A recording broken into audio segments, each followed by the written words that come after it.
ایک انتخابی جلسے میں ریاست تلنگانہ کے ہوم منسٹر نے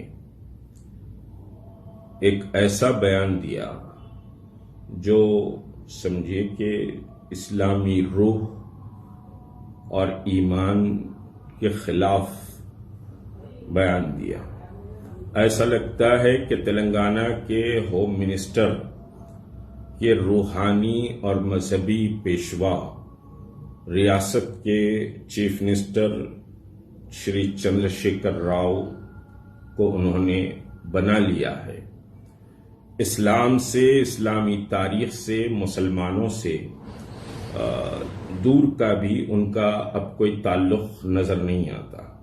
مسلمانان تلنگانہ کو اس بیان پر جو ہوم منسٹر نے ایک انتخابی جلسے میں دیا ہے اس پر غور و فکر کرنے کی ضرورت ہے۔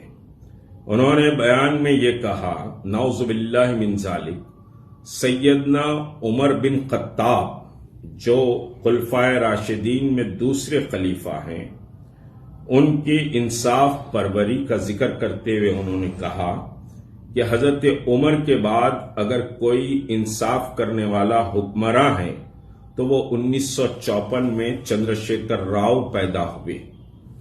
تو یہ بیان انتہائی قابل مذمت اور ایمان کے حساب سے قابل گرفت ہے۔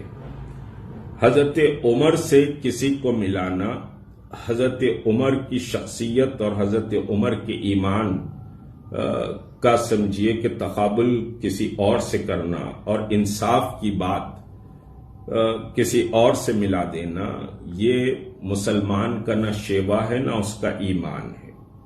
یاد رکھیے کہ سیدنا عمر بن خطاب رضی اللہ تعالی عنہ کے تعلق سے رسول کریم صلی اللہ علیہ وسلم نے فرمایا تھا، لا نبی بعدی، میرے بعد کوئی نبی نہیں ہے، اور اگر میرے بعد نبوت کا سلسلہ جاری رہتا تو عمر نبی ہوتے۔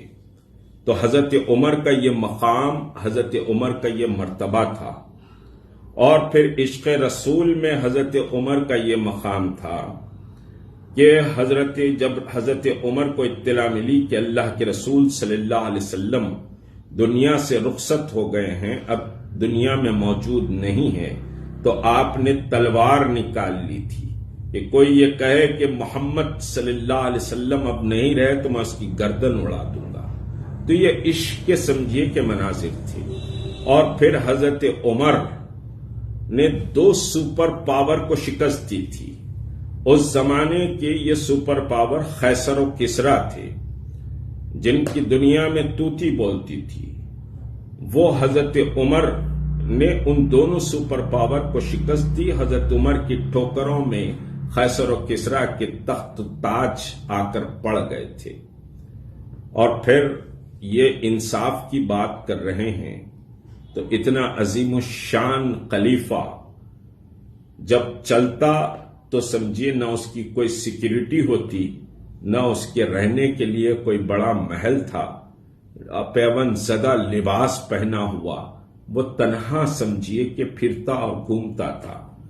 کیا آج کے حکمراں یا پھر خلفائے راشدین کے بعد کوئی ایسا پیدا ہوا ہے؟ صرف ایک عمر بن عبدالعزیز کا دور ہے جو سمجھیے کہ وہ خلفائے راشدین کے دور کی یاد مسلمانوں کو دلایا کوئی 500 سال کے بعد۔